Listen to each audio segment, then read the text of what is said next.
초등 문제를 먼저 풀어보고 그 다음에 교육 평가를 하려고 그래요. 왜냐면 초등 문제에서 이제 풀어보면 알겠지만 평가 비율이 압도적으로 높아요. 그래서 평가 먼저 보고 그 부분이 우리 교재에서 어떻게 담겨져 있는지 보면서 같이 하면 좋을 것 같아요. 그래서 이제 초등 교직 논술이고 선생님들 시험보다 2주 전에 딱 이제 항상 유치원과 초등 시험 보고 그 다음에 수능 주간이 있고 그 다음 선생님들 시험 이렇게 구성이 되어 있어요. 그래서 교직 논술이 시험 문제가 4개가 나오는데 유아, 특수 2개는 의미가 없더라고요. 우리 시험에는. 근데 요거는 정말 의미가 있어요. 어떤 때는 초등학교 교직 논술도 의미 없이 나오는 경우도 있거든요. 학급 경영과 관련돼서만 문제가 나온 경우도 있는데 올해는 참 교육학적인 내용 요소가 많이 들어있어서 선생님들하고 같이 풀어봐야겠다 생각했습니다. 초등학교 5학년 교사들의 대화이다. 대화 내용에 근거하여 논하시오. 이런 건 비슷하죠. 교사 대화 내용. 이교사, 최교사, 박교사, 김교사 이거 우리 시험이랑 비슷하죠. 우리 시험이랑 엄청 달랐는데 되게 비슷해지고 있어요. 대화 내용에 근거하여 논하시오. 1번, 교사가 단원을 설계하는 목적 한 가지, 학습 내용을 선정 및 조직할 때 중점적으로 고려할 사항 3가지. 그러니까 4가지를 얘기하게 되고 4점을 받게 되는 문제입니다. 이런 식으로 문제가 나올까봐 보는 건데 여기에는 자세해요. 이 목적 한 가지, 고려할 사항 3가지. 근데 밑에 내려가 보면요. 설계 목적 1점, 학습 내용 선정 및 조직 시 중점 고려 사항 몇 가지라고 안 써있죠. 그러니까 위에가 더 자세해요. 이런 경우에는 위에를 보고 써야 돼요. 우리 시험도 이런 식의 틀이 만약에 나온다. 그럼 더 자세한 쪽을 따라줘야 돼요. 여기서 보면 왜 3점인지 모르거든요. 근데 위에서 3가지라고 했으니까 목적이 하나, 고려사항 3가지 이렇게 되는 거죠. 그리고 이제 이렇게 자르는 것도 똑같아요. 2번은 김교사의 상황에서, 2번이니까 본론 2가 될 거예요. 김교사의 상황에서 나타난 문제점을 평가 타당도 측면에서 한 가지를 제시하고 이에 대한 해결 방안을 2가지를 논하시오. 몇 점일까요? 3점이겠죠. 그러니까 여기 내려가 보시니까 타당도 측면에서 문제점 하나, 해결 방안 2개 해서 3점이에요. 그러니까 4, 3, 4, 4로 했단 말이에요. 이것도 우리 시험이랑 지금 되게 비슷하게 왔어요. 저 배점이 되게 달랐거든요. 본론 3번 가볼게요. 선다형 문항의 장점이 있대요. 최 교사의 상황에서 선다형 문항의 장점과 단점 한 가지씩, 논술형 문항의 장점과 단점 한 가지씩. 몇 점일까요? 4점이겠죠. 장단, 장단. 이거 우리 잘 쓸 수 있는 내용이죠. 채점 기준 루브릭의 역할을 교사의 관점과 학생의 관점에서 각각 2가지씩 논하세요. 몇 점일까? 4점이겠죠. 교사 관점에서 2개, 학생 관점에서 2개. 어디가 제일 어려울 거라고 생각되세요? 쓱 봤을 때? 사실은 2가지씩 물어보는 문제가 쉽진 않아요. 2가지씩 물어보면 1가지씩 우리 기억하고 들어가는데 이걸 2가지씩 짜내야 돼서 그 부분이 어렵고 그 다음 2가지가 유사하지 않게 써줘야 돼요. 생각보다 난 잘 썼다고 쓰고 나왔는데 유사하게 써서 감점이 되는 경우가 있거든요. 제가 봤을 때는 이 시험은 이제 루브릭의 역할에서 감점이 있을 것 같아요. 2가지를 너무 비슷하게 써가지고 한다든지 1가지가 생각 안 났던지. 그럼 이제 하나 읽어볼게요. 이 교사가 요즘 우리 학교 학생들의 배경과 특성이 점차 다양해지고 있어서 학생들의 요구에 부합하는 교육에 더 신경 써야 할 것 같아요. 교육과정, 교수학습, 평가 측면에서 다양한 방식을 생각해 봅시다. 단원 설계부터 시작해 볼까요? 얘는 지금 1번이랑 별로 관련이 없는 거예요. 인트로 문장이에요. 이런 거 우리 시험에도 나오죠. 교감 교장 선생님이 뭐 시작하는 말을. 근데 우리 문제랑 얘기해 주셨는데 다른 점이 주제가 없다는 거예요. 대주제가 없어요. 근데 우리 시험도 기출 앞에 부분에 처음 시작할 때 대주제가 없었어요. 그러면 이렇게 나올 수도 있잖아. 그럼 대주제를 만들어서 써줘야 되는데 무엇을 만들든지 사실 감점은 안 돼요. 그럼 뭘로 만들면 좋겠냐면 앞부분을 보면 딸 수 있다는 거죠. 제가 지금 색칠해 놓은 학생들의 요구에 부합하는 교육. 요거를 대주제로 써주면 되겠어요. 그래서 대주제가 없을 때 앞부분에 이렇게 쫙 해준 거. 아니면 학생들의 배경과 특성이 점차 다양해서 뭐 다양한 학생을 가르치는 교육. 이것도 괜찮아요. 이건 감점 사항은 아니다. 최 교사니까 단원 설계하는 거. 네, 좋습니다. 단원을 설계할 때 교육과정의 기초에서 학습 내용을 정해야 됩니다. 먼저 수업에서 다뤄야 할 핵심적인 내용이 무엇인지 논의해 봅시다. 교육과정을 보니까 국사, 도의 내용을 서로 관련지어 가르치면 좋겠다는 생각이 들었습니다. 그리고 수업하다 보면 저학년에서 배웠던 내용도 힘들어하는 학생들이 있어서 학년군에 걸쳐 학습 내용이 전체적으로 어떻게 연결되어 있는지 살펴봐야겠습니다. 이랬어요. 그 단원을 설계하는 목적이 나와 있나요? 이런 거는 교육학에 없었어. 단원을 설계하는 목적은. 그럼 단원을 우리가 왜 설계할까요? 그냥 가르치는 교육과정 주는 대로 가르치면 되잖아. 성취 기준 그대로 가르치면 되는데 굳이 교사가 단원을 왜 설계하지? 이것 때문이에요. 답이 여기 있어. 학생들의 요구에 부합하는 교육을 하기 위해서. 끝났어. 이게 뭐지? 단원을 설계해, 요구를 부합해, 요구를 진단해. 오늘 한 것 중에 누구예요? 타바예요. 약간 타바예요. 타바가 교사 중심으로 가르치는데 학생의 요구를 진단하잖아요. 왜냐하면 학생의 요구에 부합하는 교육을 하려고요.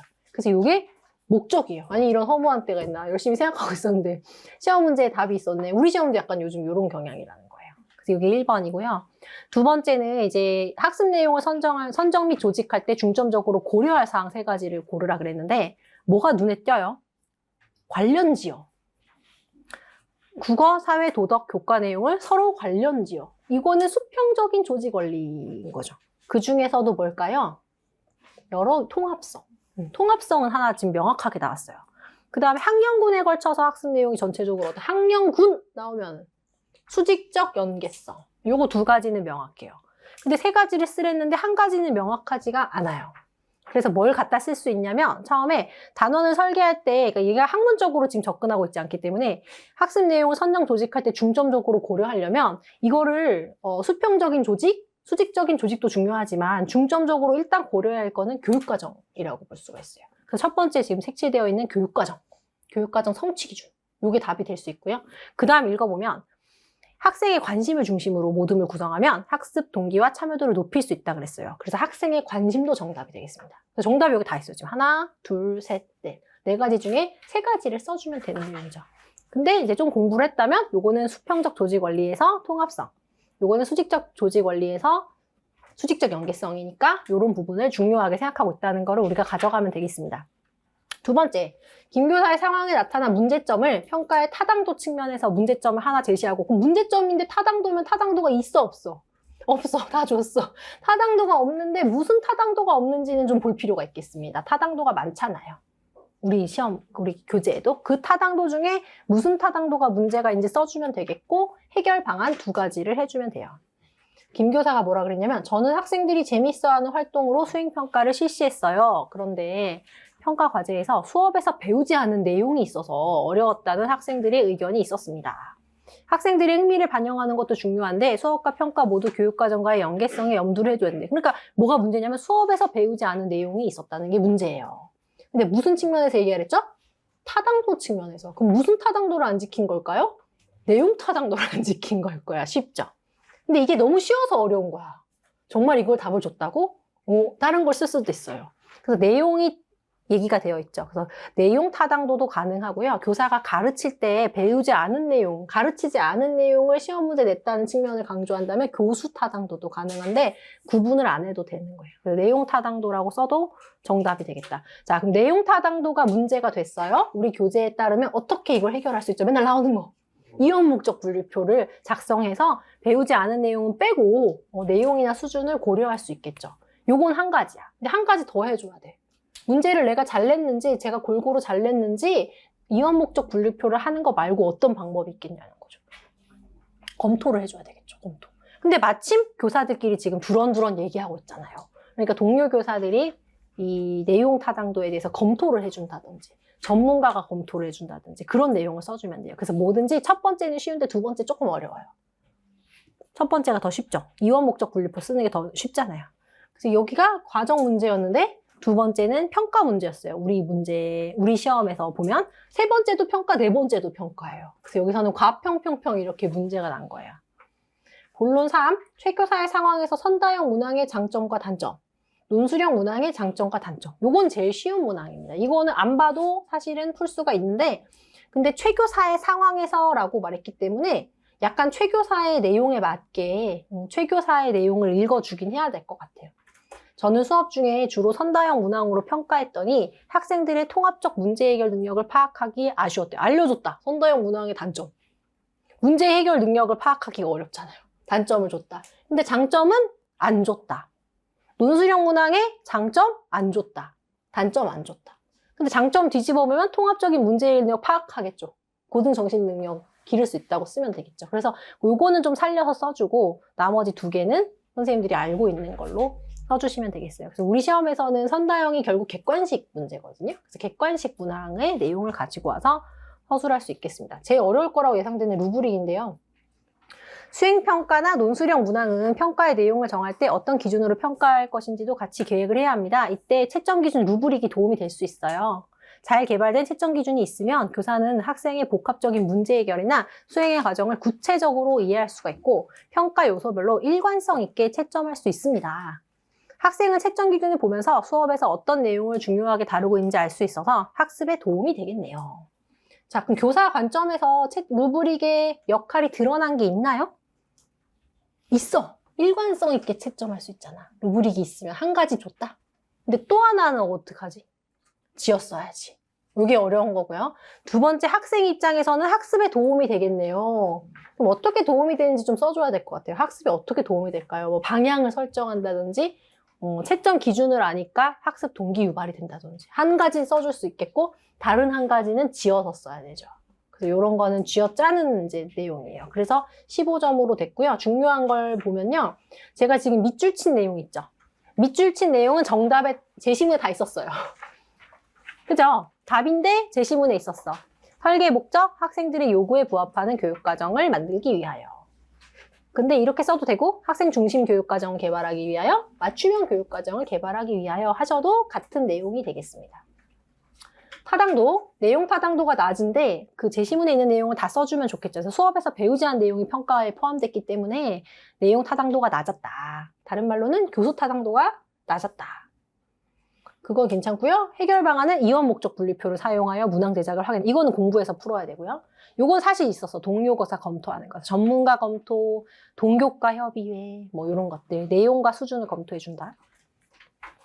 선다형 문항은 객관도와 신뢰도가 높아요. 객관식이네요. 선다형 문항이 객관식이니까 객관도가 높아요.